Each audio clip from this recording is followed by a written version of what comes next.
I'm ready. Yeah, yeah.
Coming up next on Mental Health Matters with Marty, November is Men's Health and Wellness Month.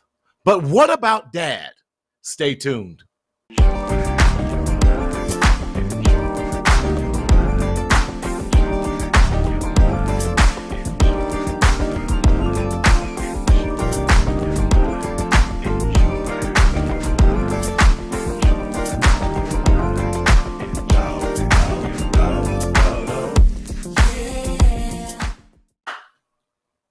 What's happening, everybody? Hey, it's me, it's Martina Sellers, your mental health hygienist, coming to you live and in living color. Y'all know how we do it here in Southern California, where the sun is always shining. And as they say, it never rains in Southern California. We're so glad that you're here today. Let us know that you're listening. What's up, everybody? We're so glad to see you. Yes, yes, yes. How you feeling?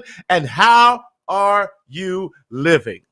As we say each time when we come to Mental Health Matters with Marty and this show and this program, what is this program about? Mental Health Matters with Marty is a psychoeducational program that is geared to supporting your mental health and wellness journey in communities of color where oftentimes access, knowledge, and having the available resources are not always available, or we don't even always know about them. However, we are not a substitute.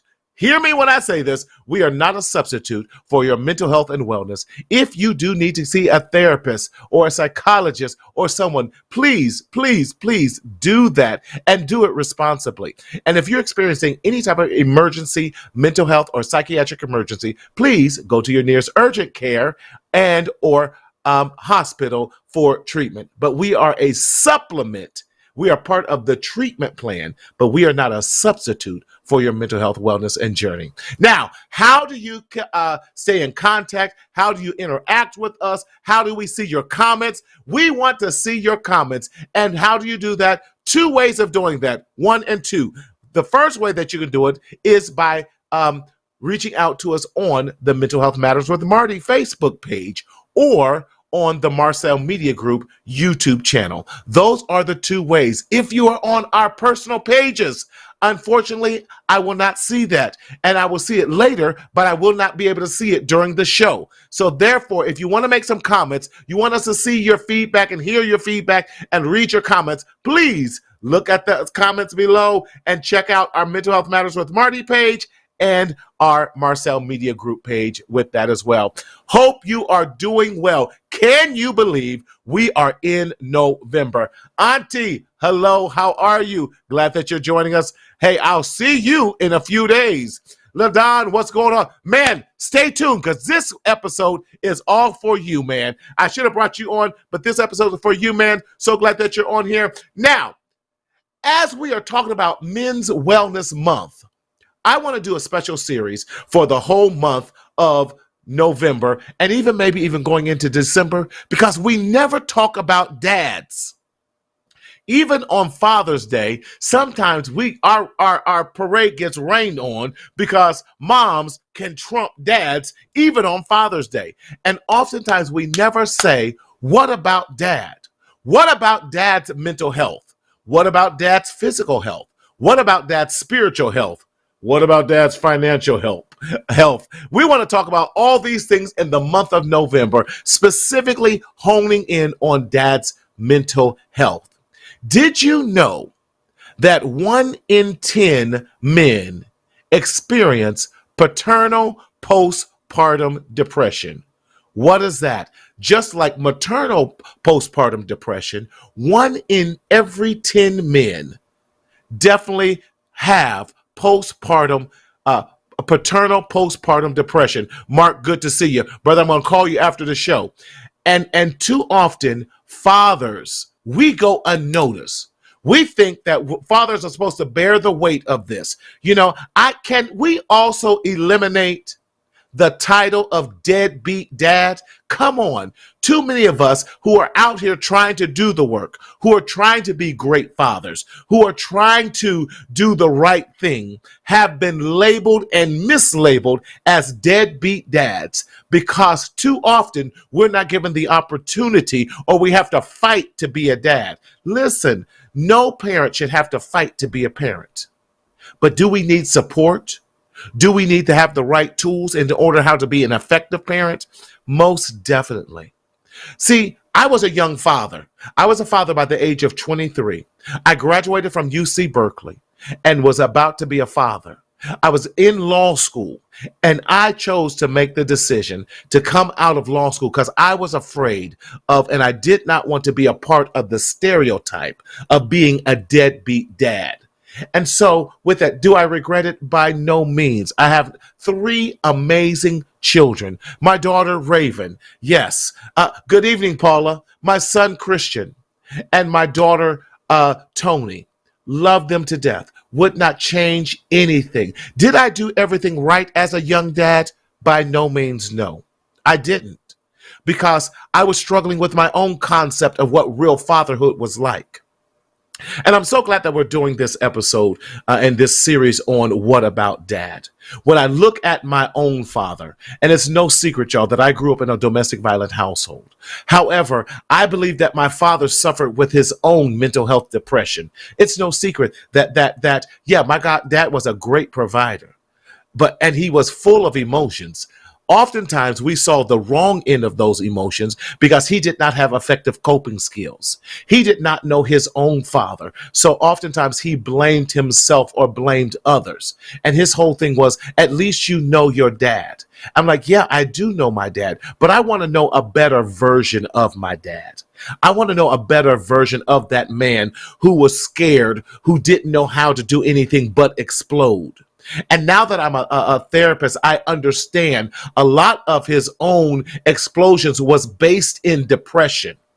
LaDon, I'm grateful for this as well, my brother, because you've been on the show and we talked about there was the only thing that you knew how to be was as a father was an angry black man.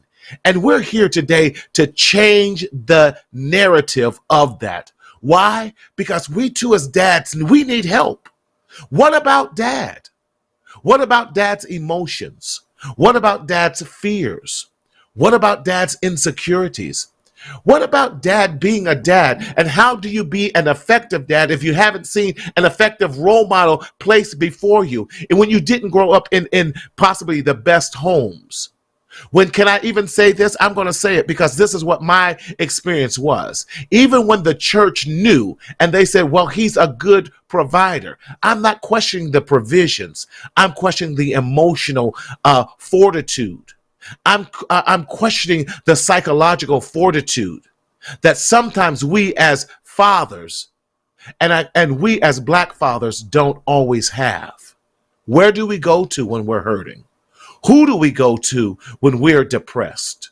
Who do we go to when we need help? Well, I'm so glad that you asked those questions. And I'm so glad to have with us tonight. And I want you guys to invite dads. Do me a favor. Invite dads into this conversation. Invite dads, call some fathers on the phone right now today. Call up your uncle, call your brother, call your sons, call your cousins, call your nephews, call every dad, every male that you know, every expecting father, and every young man that we know. And I can't even say young man anymore because we got some old dads, old folk being dads. That's a whole nother conversation. Call and invite them into this because this is an important conversation we're going to be having. And I'm so grateful for our guest tonight. This is his first time on the Mental Health Matters with Marty show, but it will not, I'm here to tell you, it will not be his last. LaDon, you're going to be blessed by him. He's an author. He's a professor. He is just a solid brother who has his PhD. He's written books. He's on this health and wellness for men because we're the ones who always push our health and wellness, mental health, physical health, spiritual health. We put it on the back burner because we're too afraid to say, I'm not okay. So welcome and please bring to us for the very first time, but I can tell y'all right now, not the last time, for the first time, welcome Dr. Mike Coleman. Dr. Coleman. Hey there, Marty. How are you tonight? Listen, I'm so excited that you are on the show tonight, and I hope you heard my what I like to call my soliloquy and what I talked about with that. Hey, what's going on, Thomas? Because first and foremost, hearing that, there's so many of us who are dads who strive and desire. I believe that 99.9% of us want to be great dads. However, I do believe that oftentimes we don't have the tools, the support, the rallying behind us that we can be great dads. And the expectation, an unspoken expectation, oftentimes the bar is too high and we get, can I say this, intimidated? Because, we as men have the fight, fear, or flight mentality. And oftentimes we know how to run and we know how to run fast. So talk to us, Dr. Coleman, about that. And then I want you to introduce yourself and share with the audience all the amazing things that you do. Well, thank you so much. And the check is in the mail for that tremendous endorsement. First and foremost, before we do anything else, let's give ourselves a break. Yes. Stop letting everyone set the bar for us. What looks like a good dad to me is different than what's a good dad for you. And wow, just Marty, just like you, I had a father who struggled with mental health issues that had to go through shock therapy.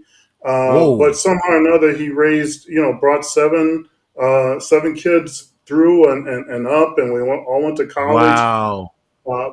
But it was tough. I mean, I saw some of the worst sides of that, and I also saw someone who was dealing with some fears that he didn't know how to reconcile. Yes. I saw a person whose society wouldn't allow him to be what he was capable of because he's a black man, and a black man couldn't do some of the things that he wanted to do. So, so oftentimes we are, in spite of our greatest desires, there are societal things that work against us, and as sometimes as we know as men, we'll go into the ring of life where we're out there fighting hard to make our claim, to get a stake, to just survive in that arena. And the last thing that we want, and unfortunately it happens more often than not, when we come home, we come to our corner to get reinforced, and then our corner man is stabbing us in the spleen. Right. There's a fight there. Yes. And so part of it is helping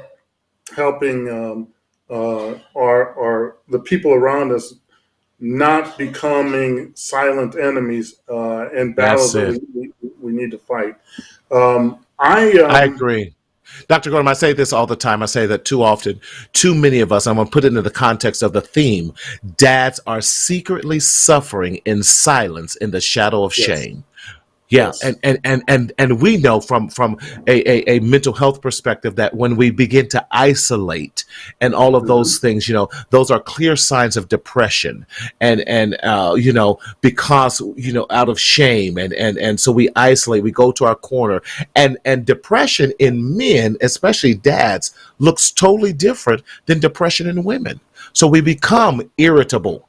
We become Yes. angry. We Yes. become, very loud because Yes. we are not heard and we're not seen and we're not oftentimes, we're felt as if we're not valued. And that Yes. pushes us in those dark corners. And really, for what we begin to learn over a course of time is that Mm-hmm. uh, for men, unfortunately, anger or being aggressive is one of the few emotions or behaviors that Yes. in a general sense, society will allow us to do. Right. However, for African American men, if we're a little bit too aggressive, then Right. there's a whole institution designed to Yep. contain that, Come, to control us. And so talk, it's talk. it's a catch-22 It that we is. exist with. But we still have to continue to push and try and figure out more effective ways to do what needs to be done and stop Absolutely. letting other people script Define the us. agenda for us. Dr. Coleman, you're talking my language. I love it. I love it. I'm so excited. Listen, for those who don't know who you are, give us a little bit of your extensive pedigree and all the wonderful things that you've done and your dossier in that regards. So a couple of things I've done. I've been in business for a number of years. I'm the seventh child of the seventh child. So Oh my the youngest goodness. of five boys. And when I was in business for quite some time, but I was concerned about my brothers. I was always concerned about my Mm-hmm. brothers because in business, in the retail world where I worked, I would always see these young men start to become very successful, and they're Okay. doing well, and then all of a sudden, life is good, and then all of a sudden it's like a fly that Right. hits the windshield of a speeding car. We just Right. splat. We just something happens. We're gone. And so I began to make my mission of how do we become better? How do we do a better Mm-hmm. job? Love that. And Love it. so I started working, and one of the things I immediately realized is that for men, Mm-hmm. whenever something is bothering us, more Mm-hmm. often than not, somewhere in the arena of that irritant, it's mom, Mm. it's our girlfriend, it's our spouse, Mm. it's our daughter, Mm. it's our auntie, it's a Yes. female at work, and it's not necessarily their fault. I'm not saying it's Mm-hmm. necessarily their fault. It's just that they're because of the way that men think versus the way that Yes. women think. Yes. Joel Gray said, "Men are from Mars, women are from Mars and Venus." went for Venus. Yeah, Uh-huh. and when I was teaching anger management classes, I used to always say that men are when we're born, we know one language. We tune into a signal that's an AM signal. Okay, Mm. women when they're born, they're tuned into an FM signal, and as Mm-hmm. we learn, we learn to receive another signal. Okay, we learn to receive another signal, but there are times, as you know, Marty, when we get stressed out, when we get excited in those situations, what happens? We go to our native language. Yes. We for men, that's like, okay, I'm communicating that there's a problem here, and I'm communicating it in an AM signal, And if and, right, you, and right. your significant other, she's over there trying to hear, but she's tuning that she's saying in FM, hey, I'm not hearing what you're saying, and all of a sudden, what do you do when someone doesn't hear you? We raise the Mm-hmm. volume, Yes. but you're yelling, and they're not hearing you. It's like when someone we meet someone who speaks, let's say Spanish, and I don't speak Spanish. Right. Well, what happens? They're talking to me, and I begin to say, "Hey, let me," and like Right. that's We gonna make think a difference for them understanding.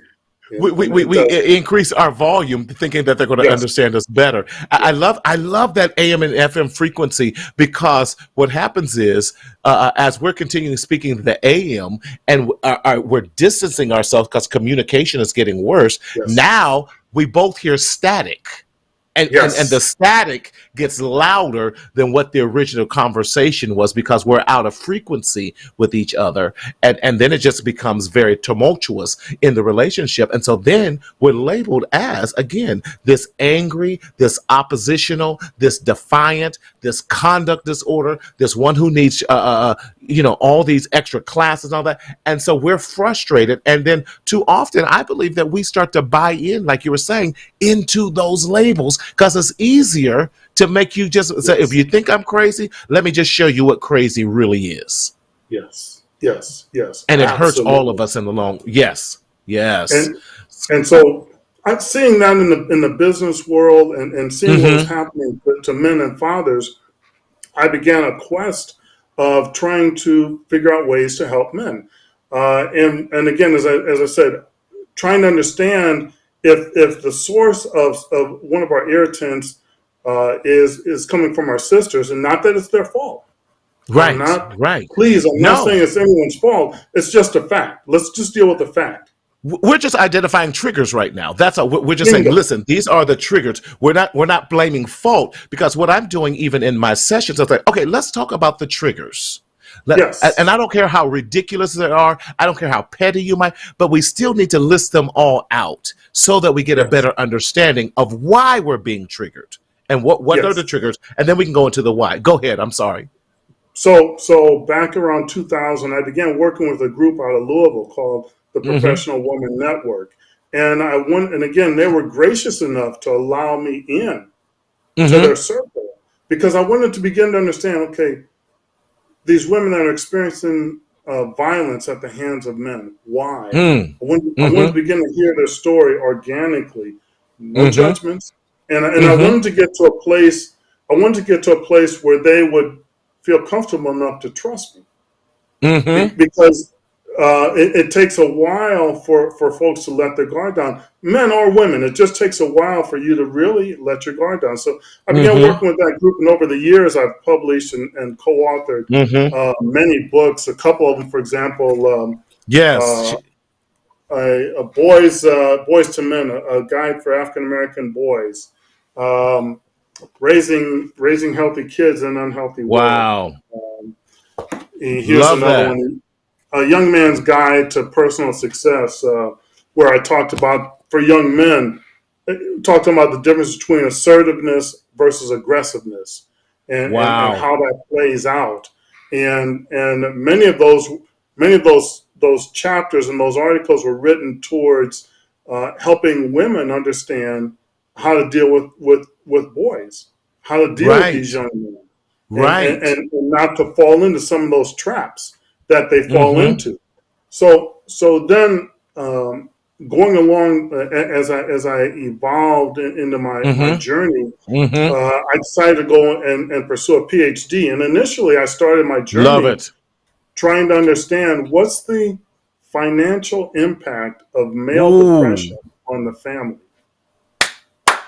So, wait, wait. That I don't want to skip past that, because we don't realize. I was looking at just on NAMI today, and it talks about how dad's emotions affect the entire family, yes, whether yes, he's in the house or out the house. Dad's yes. emotions still do affect the entire family. And I love that. What is the financial cost of dad's depression? That's good. That hmm is so And, good. and so I began down that journey, and I had a slight disruption along the way. A year into my Mm-hmm. my studies, I ended up having to have open heart surgery, Oh my and goodness. so, as you know, sometimes things interrupt our education. Be it kids, Yes, yes. so that caused me to change my focus a little bit, because again, I wanted to Wow. understand, why, when I was going through my journey, why more men were not helping other men get through Right. this terrible disease, heart disease. And heart disease affects not just the person; it destroys families. Yes, It it does. destroys Yes, it families. does. Yes, it And does.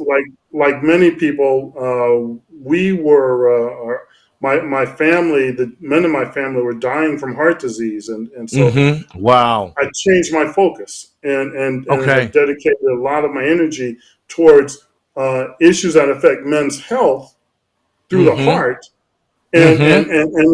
and then the other things that come into play there, and it's just been a phenomenal journey along the way. So Love that's that. just a sliver of some of the things I do. I also am a financial consultant.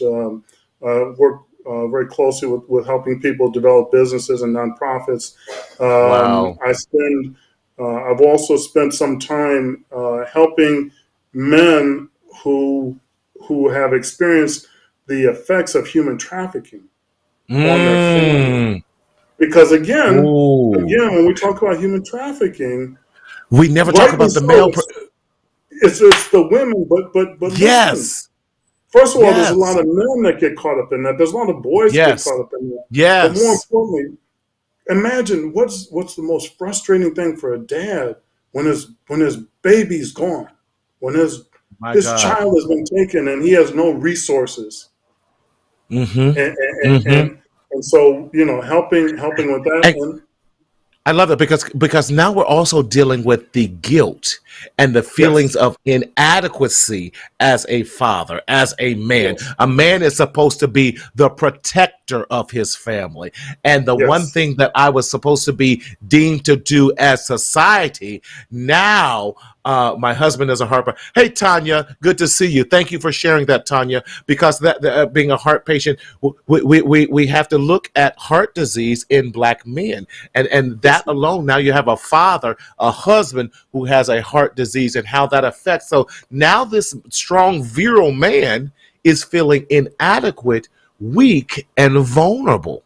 So we yes, have to deal with the psychological impact that has as well, because this has been carried to us over for generations and years of these various roles. And we need to have honest conversations about what really is the role of a dad. What really is the role of absolutely, a dad in the family, especially a yes, modern dad? Because listen, you live in Texas, I'm out here in California. There's no way that a father can on one income. Back in the day, dad could be the provider hmm like that, right? hmm But today, in some of these large cities, urban cities that we're in now, one income is not doing it. right, It right, is not. and more importantly, Marty, like you said, what the dad that you are at when you got a 2 year old is not the same Right. dad that you are when you've got an 18-year Sure old, not. Sure not. and it's not the same dad that you are when suddenly you're also a grandparent. That's right. That's So right. those roles evolve, and we have to understand that just because I could be a boss when I had a 2 year old in the house and I could say, do this, Right. do that, pick up this, pick up that. It don't work necessarily at different stages. You have to change. We have to evolve. We have to learn. Yes, We have to learn to evolve, and hopefully our families allow us to evolve that's good. because Because yeah, Dr. Mike, I have three kids. I have a 31-year-old, a 23 mhm, year old, and please don't judge me. I have a 5-year-old. no judgments here. No judgments here. I hear you. I hear you. But even my older children, they're just like, "You're not the same dad." I'm like, "I've evolved." Yeah. You know, I hope I'm better. So my daughter, who's the oldest one, she goes, "Well, I prepared the rest of them because you made all your mistakes on me." I love it. Uh, Ladonza says, "I tried to be the dad I didn't have for my sons." That's beautiful, and I think for so many of us, I know that was what I tried to do with my own children. hmm And I had to even come to the realization that in some ways my dad did the best he could. Now, did I Bingo. want him to do more? Of course I wanted him to do more. And I had to come to the radical acceptance that my father had an untreated mental health disorder, and that he tried to do the best he could. Did I want him to do more? Of course. But I then had to also learn to accept the good, the bad, and the indifferent. But I got to choose what qualities I wanted to bring out in my father, in myself. And I got to starve those negative ones that I didn't want. And when I finally got to embrace that, and y'all, I wish I could say I embraced it in my 30s and 40s. I didn't embrace that till I was in my 50s. When I finally embraced that, the burden and that I was carrying for all those years began to lift and release. And then I start to be proud of myself. But Dr. Coleman, talk to us about how do we get fathers? How do we get these dads to come to some of these realizations, come to these radical acceptance about their own fathers and then their role as a father? And again, the first thing, if we can get our men, if we can just stop letting everyone else paint the picture of what we're supposed to be. Love that. Stop letting others. Now it doesn't mean you don't listen. It doesn't mean that you don't take feedback. But stop letting everyone else define you. Number one, and number two, don't run from your fear. Don't run from the things that you're afraid of. Respect it, and then work through it. When we see a tornado, we don't stick our head in the sand. No, we respect the force that's coming at us, and we make proper provisions. So life is always throwing storms at us. Doc, you're messing me up tonight because that's so powerful. You're absolutely right. I love that you said stop allowing others to define us and put unrealistic expectations on us. Brilliant. The second one, I love that. Don't run from your fears. Yeah. But do a proper assessment of them so that you can face them head on. That's good. Marty, because think about it. What happens when we get fear? What do we get? We get turbocharged with what? Yes. We get turbocharged, and we can be crazy, woolly, just going spinning out of control. Right. We can harness that, boom, and do what we need to do. And sometimes in that space, when we are dealing with that. We also have to allow some input from some other sources. Yes. There's no weakness. There's no weakness in hearing the opinion of our spouse, our kids, our significant others. We still know what we're going to do. We still know what we're going to do, but sometimes we've got to take that information from other people. The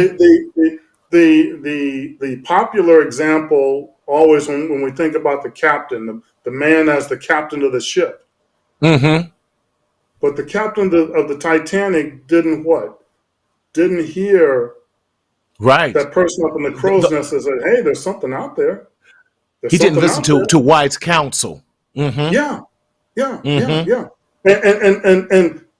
And one of the things that we also think about, and I want to come back to it because you really hit on a beautiful point. When we as men, we get caught up in the past with revisionism, with what our dad did or did not do. And you're right, Dad probably made the best decision that he could at the time. And unfortunately, sometimes when a man is making those decisions, he can't explain it to a child in a way that child's going to understand. So now it doesn't mean that you don't let them in. You try to let them in, but a child should not. Don't expect a child to see things the same way that a man sees them or a parent sees them. And that, that's for moms too. We have to look at things a little bit different. Now, a lot different. We're always trying to educate and give our kids some exposure to the decisions that we have to make. But Mm-hmm. let's face it, those are our decisions to make. We have we need to make that decision, and sometimes that means that I hear you talking. I understand and I respect what you're saying. I just can't use that right now for what I've got to consider. Yes, yes. And Dr. Mike, can we go here too? Even when a dad may not be physically in the house, also moms, you cannot make that 9, 10, 11-year old now the man of the house. Oh He my has no goodness. idea listen. He has no idea how to be a boy, let alone a man.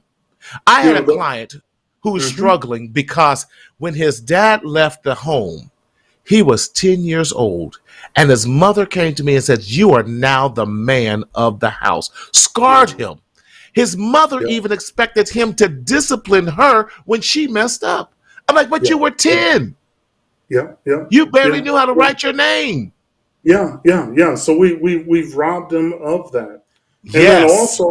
then also when you say that to a 10-year-old, but then when that 10-year-old becomes 16 or 17 and he's smelling himself, Yes. so he's starting to smell himself a little bit, and now he's talking back and he's trying to assert. Well, you told me to To be be the assertive. You man. told me, Yes.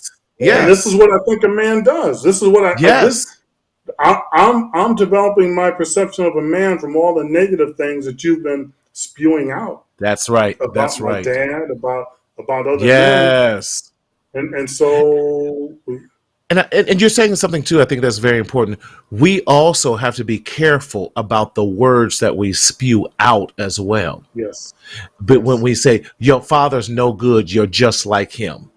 You're no mm-hmm, good. He's reckless. He's shiftless. You just like him. You look just like him. So we are now pounding negativity mm-hmm, and really, because we have the power. Most of what I do in my therapy session is rewiring the brain, mm-hmm. changing the neuroplasticity of the mindset so it goes a different way. So we're not thinking, I would say it this way, stop the stinking thinking. So we're trying to rewire the negative and the maladaptive thoughts into a way that we're now thinking more positive. But if that's been beaten into you for 5, 10, 15 years, it doesn't change overnight.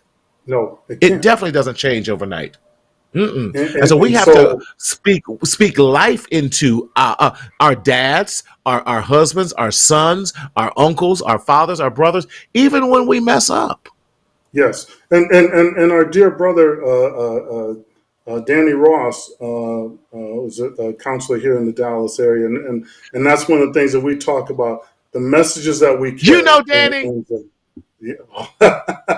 Danny, listen. Danny, Danny and I met the very first day that I was beginning my PhD program at Texas Women's University.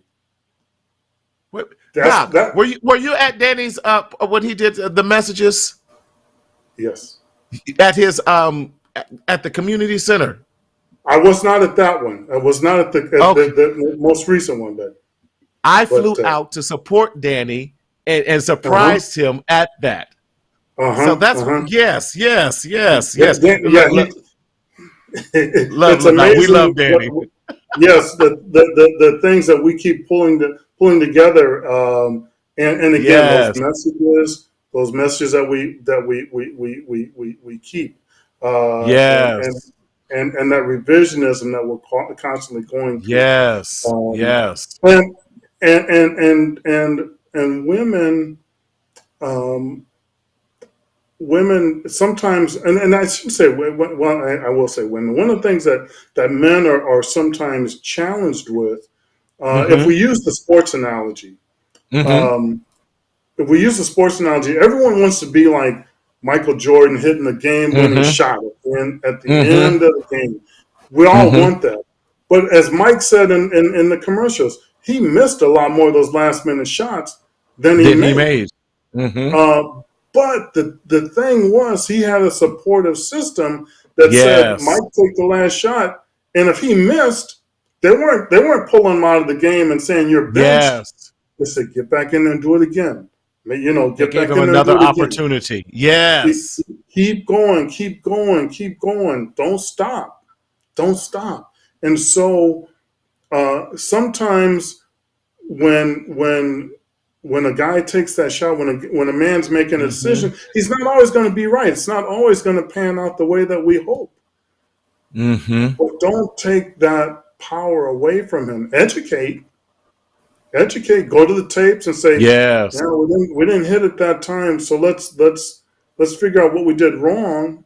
And fellas, don't be so ignorant and obtuse and that you can't stop to hear some of that feedback.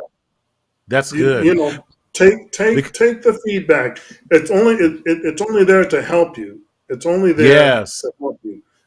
Like my grandmother would say, we chew the meat and spit out the bones. You chew the meat, those things that can be applicable, that's going to help to enhance your life. That's what we do, because too often men are left to figure things out on their own, especially when it comes to fatherhood.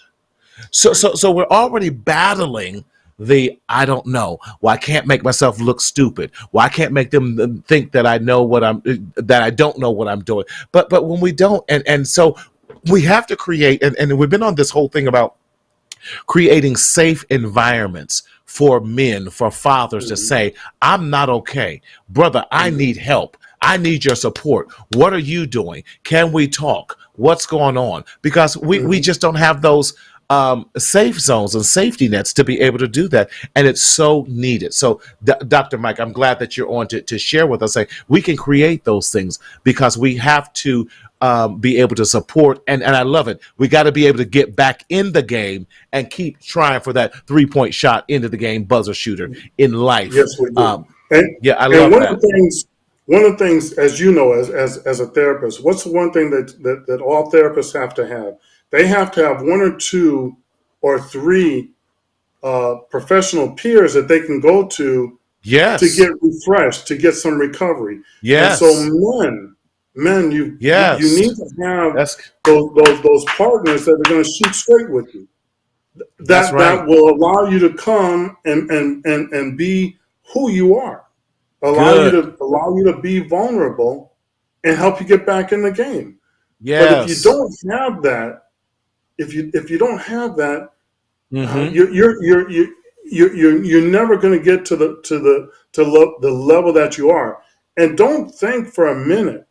Don't think just because you're good at something that you don't need feedback, that you don't need coaching, that you don't need feedback. How many shooting coaches does Michael Jordan have? Yeah, a ton. Right? Now he's the best, but how many? He still has a shooting coach. Right. So fellas, it's not. There's nothing weak or sissified about getting advice from someone else who understands and studies fatherhood, who studies life, who studies relationships. Get the feedback, and make the course corrections. Adjust your game. That's good. So you can be successful. So since you say that, Dr. Coleman, can we go down this area of healthy coping skills and healthy methods versus unhealthy methods in just coping and dealing with life as a whole? What could be some healthy versus unhealthy methods of coping and dealing with our own mental health or challenges that we have as dads in this during this time? Sure. Well, I mean, one of the things is moderation, not excess. 1 drink is good. 4 drinks, not so good. Right. That's good. Moderation. Yeah. Moderation. It felt, I didn't grow up with having a lot of the games, but listen, if you go home and you sit in front of the Xbox and you're playing that and you get lost in that for a half hour, 45 minutes, whether it's with your kids or whatever, that's fine. If that gets you a break, okay, but then get back in the game. Okay? That's good. Good. Moderation. We can never get away. We can never get away from prayer. Okay, we can never get away from. That's good. And whether you're Christian, Buddhist, whatever your religion, whatever your faith is, find that space to reflect, have some internal reflection about where you're at in life, the and your health. Men, Yes. Yes. Yes. for goodness sakes, man, go to the doctor. Go to the doctor. Yes, and I love that because we need to do those wellness checks and everything. You have a video for us that I want to share with our audience today. That Sure. definitely shares and talks about why health is so important. So, Daryl, can you show our video now? Did you know that Black Americans have the highest death rate from heart disease in the United States? According to the CDC, 2017, nearly half of all non-Hispanic Black adults have some form of cardiovascular or heart disease. 1 in 3 African Americans will die from cardiovascular or heart disease this year. Diabetes, erectile dysfunction, sleep apnea, high blood pressure, high cholesterol, stress all relate to heart disease. Heart disease does not stop with the patient. It also impacts and destroys families. Heart disease killed my dad, Joe Coleman, and 3 of my brothers, Anthony, Joe, and Paul. At age of 54, I had open heart surgery. My passion to get better understanding of heart disease led me to write a dissertation called A Phenomenal Study with African American Male Cardiac Peer Support Volunteers. I also founded a company called Hearts and the Families to raise awareness regarding heart health and educate heart patients and their families. Please visit www.heartsandthefamily.com to learn more. Love that. Love that. Thank you. Thank you. Dr. Thank you. Coleman, talk to us about your journey, especially dealing with the cardiovascular challenges that's running in your family. Because oftentimes we don't like to look at trends. We don't like to look at, I know that high blood pressure runs in my family, diabetes runs in my family. We know that even on the mental health side, we have some bipolar that does run in our family on the male side. On both sides of the family. So these are things that I'm definitely aware of that I try to teach my son about. But talk to us about, when you had open heart surgery, that's one of the things that said, killed your father and 3 of your brothers, and even the psychological journey that you went through yourself with dealing with this. Yes. And first recognizing that I had some heart issues, had a family history of it. Mm-hmm. I had a pain one day, and I went to the hospital, and they said, "Oh my goodness, African American man, age this age, let's run and give him a battery of tests." And they said, "Well, everything seems okay." And they said, "Well, we'll have you follow up with another doctor." And I went through a couple of tests, and went through the same. Another cardiologist said the same thing. "Hey, let's run these tests again," and they didn't find anything. And I'm thinking, okay, now something's not right here. And Right. I said to the doctor, I said, "Doctor, you're telling me there's nothing wrong with me, but I'm standing here right now, and on a scale of 1 to 10, I'm at about a 7. Okay, Wow. so something's not Something's wrong. Yes. Well, you're strong and healthy. I said, don't go by what I look like. I look like, right. I'm telling you how I feel. Yeah. So we went and we did the one other test. We shot some dye, a cath procedure into my heart, and they came back and they says, "Oh, you got 3 arteries that are severely blocked." And Marty, what I can tell you exactly where I was headed. I would have been one of those kinds of guys who came home at the end of the day, maybe cut the grass, went in and sat down at the dinner table, and would have checked out. Would have been gone. Yeah. Yes. And yes. so that why I say that, what I'm saying is that if there's something wrong with us, if you feel like there's something wrong, nobody knows your body better than you. You have to advocate for you. And the tough thing for men, unfortunately, we got this warrior man, little boy syndrome that cried wolf. And so if we get a pain, it scares us. It gets our attention. But then if we go to the hospital and they don't find anything, it's just like when we're playing Little League Baseball and we fell down and they said, rub some dirt in it, you'll be okay. Right. And so then we feel foolish for even making this fuss. Yes. So yes. we always have to be our own advocates when it comes That's to our good. own health. Yes. So always push for your health. The other thing that I learned along this journey, again, men, at least from my standpoint, I had to stop blaming my wife for my problem because one of the things that men are good at, we can deflect, and we can throw guilt somewhere else. Right. And women, unfortunately, like to mother up, and they'll absorb that. So it's an unhealthy relationship on both parties. So I had to say to my I had to learn, and I had actually a volunteer tell me it's not your wife's fault that what happened to you. Wow. And That's so good. there's a lot of men and women probably on the call that have experienced some form of that feedback from the heart disease. One thing I did want to share, which is very important, and I'm jumping ahead again, but when I did my research on heart disease, and one of the things we found, particularly for men, why more men are not engaging in their own heart health, getting their own cardiovascular systems back together. Right. Because there's two things that happen.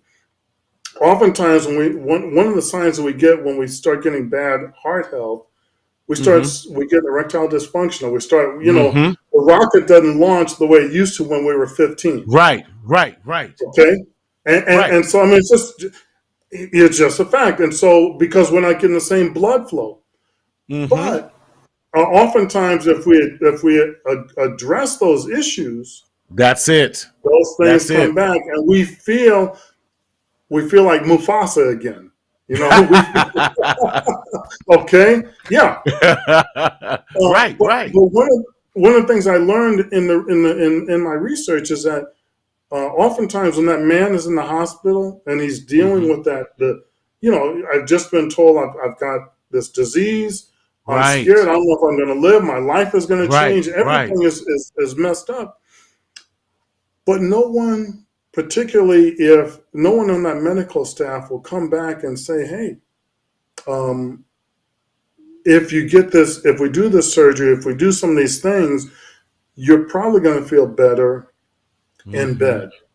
You're probably going to feel that masculinity is going to come back. It's going to come back. Right. It's going to come back. And so that's an important component that we need to continue to make sure that men understand that it's going to improve your health overall. Now, here was the real kicker, though. When I told my wife some of my discoveries, the first thing she said was, "You know what? All you men think about is sex. That's all you think about." And I said, "That's not true." I said, if that was true, I said, let me give you the reverse of that. Why is it that older women are so concerned if they develop breast cancer about getting reconstructive surgery? Right. That's good. They're not going to use, well, Mike, you don't understand. It's so that we feel our femininity, that we have to feel like a woman so I but don't a man can't feel like a man. That's good. And when I say that, Marty, it's like, the lights just came on. The light bulb just came on. Right. Yes. But these are the healthy conversations we have to have, and that we need to have continually. And we cannot make one, men going to see the doctor. That listen, women just most men go to the doctor because you call and make the appointment and go with them, hold their hand, do whatever you got to do in that. But we also need to have healthy conversations about sex, intimacy, and it can't just be, oh well, we're past 40, past the childbearing, quote unquote childbearing ages, and so sex is no. We have to have these conversations because it makes us healthier, it makes us stronger, it makes our mental health better in all areas. Absolutely. Yes, we got enough studies to show us that's right, and Lord knows we need some balance in life. And one of the other things that if I don't get this in, I'll be mad forever. There's No a problem. saying I always when I talk to men and women, and I'll say to women, a man's emotions are like a woman's sexuality. Neither can be approached too quickly or too fast. Now think about that for a minute, ladies. Right. What's the thing that we never want fellas to do?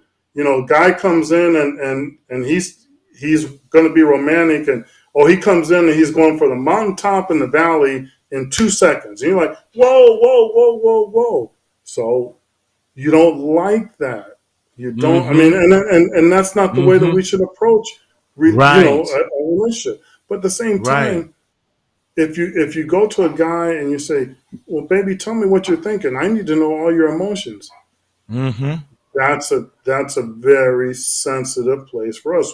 It's not that we don't feel them. It's just that those feelings are buried so deep, but we're not taught how to express them. Yes. And so when they come up, and we do tell you that, and then oftentimes what happens to men, our significant others, they'll remember what we said, and then it's like an old dirty dish rag, that keeps coming back out. It's going to come back, a month or 2 months down the road. You said, well, I'll never say that again. I'll never give because you access. Then we give that, they will have that flat affect and shut down.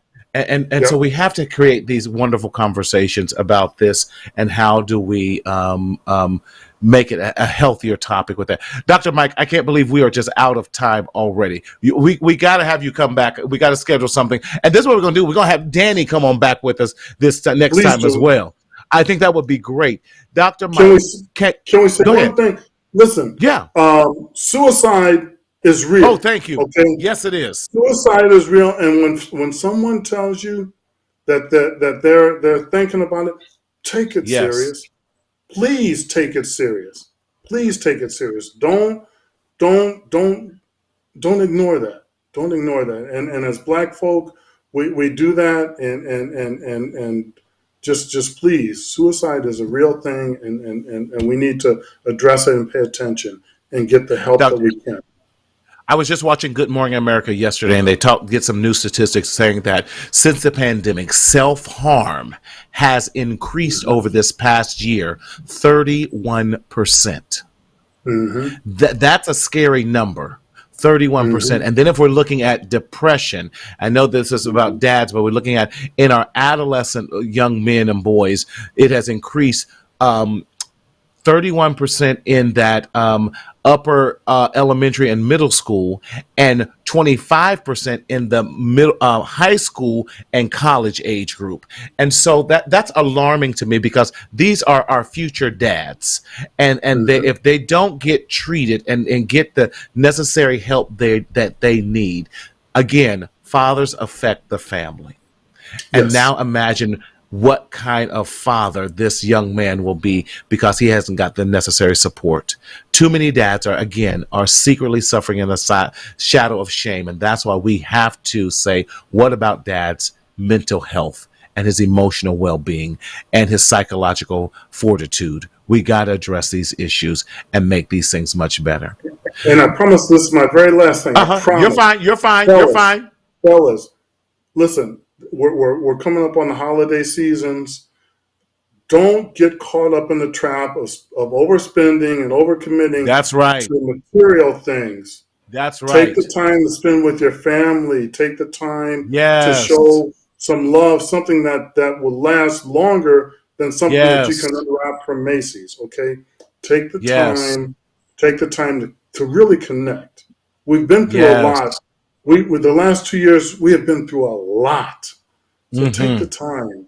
Take the time, please. I love that. I love that because you're absolutely right, especially during these financial crisis time. Because so often we build who we are as dads and fathers based upon our wallet, and that's Mm-hmm. does not define who a father and who a man is. Some of the best Mm-hmm. times that my children remember were some of the times I was financially at my worst. I had to be Yeah. more creative, and we spent quality time together. And those are Mm-hmm. the times that they remember the most. And I'm just going, "Are you serious?" My son goes, "Yeah." I'm going, "I was at my worst financial peak." He goes, "I would not have known." Yes. But you're Yes. absolutely right. Do something great. Activate your greatness, dads. Begin to activate your greatness. Dr. Coleman, how can we follow you? And remind us, how can we get those books of yours as well? If you go to my website, heartsandthefamily.com, you can access the site, get the books that I have available, and also communicate with me. Leave your name, and we'll get back to you. And Wonderful. if you have someone who's dealing with heart disease or heart issues, please share your story with us. Love it. There's resources available. Let us get let us get you the support that you need to get through this. Love that. Dr. Coleman, thank you again for joining us. Listen, we're definitely going to have you back on here and doing some more with us because we as men, my heart is for men and getting us healthy, strong, and getting us to where we need to be, especially as Black men and men of color. Because again, we have to let people know that we need help, and it's okay to say, "I'm not okay." So Absolutely. thank you. Thank you. You guys know how God we do bless this. you, man. Listen, likewise. We want to thank Dr. Mike Coleman for coming on the show with us tonight to point out mental health challenges that we as men face, especially dads. It's all about dad. What about dad's mental health? So listen, we want to leave you some resources on what you can do and how you can reach out for help because we never want to leave you uninformed. There are so many resources that we like to share with you today. Some of the mental health resources that you can get some help if you're looking for a therapist.